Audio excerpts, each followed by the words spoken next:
Today's word is torte.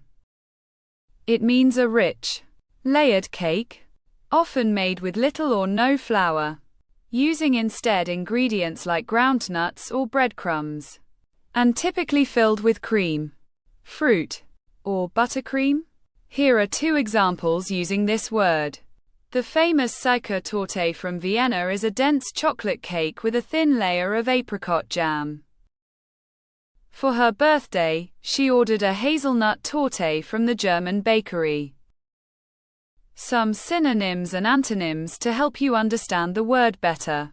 Synonyms are layer cake, gâteau, rich cake. Antonyms are sheet cake, cupcake, simple sponge.